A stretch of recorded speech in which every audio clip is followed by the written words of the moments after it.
90% of the women who come with issues in their marriages, if it has to do with them, it's always that a father either they were not raised with their father, or he was there but he was not in their lives.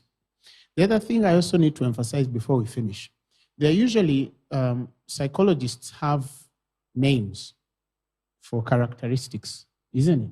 About 7 for a man, about 6 of them. The major predominant, either they say you are an alpha, the kind that is dominant, barking lion, owner of the castle, or you are a sigma.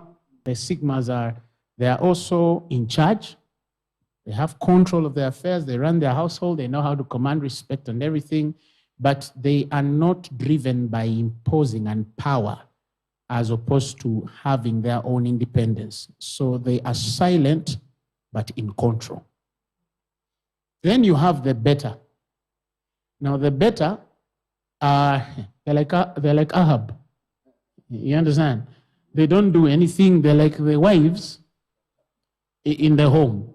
And it's so sad to say this, that the cultures in Europe especially, I've been in America, I was talking with an old man. He said, man, in America here, our wives are our bosses, man. You understand what I'm saying? So in such settings, you realize that the men are not respected. And it's a hard conversation because they are not giving reference from Scripture. If they were giving reference from Scripture, we would not have this kind of conversation. Yes. And I tell them up squarely that I thank God at least for it doesn't mean that because we are above, therefore we should impose and fight our women and everything, but everyone should know their place. Absolutely. We should understand, every man should, because there are men who are in homes, your wife is making money, she's the one paying fees, she's the one paying electricity, she's the one paying the garbage guy, she's the one who is paying, buying shoes for the children, and you're chilling, and you better. You understand? Yeah. So I think, and yet holistically, I don't feel that we have a perfect alpha, a perfect sigma, a perfect beta. No. I think that in life there is wisdom that comes to a man to know when you have to be alpha. Yes. To know when you have to bark and roar and make your house into a castle.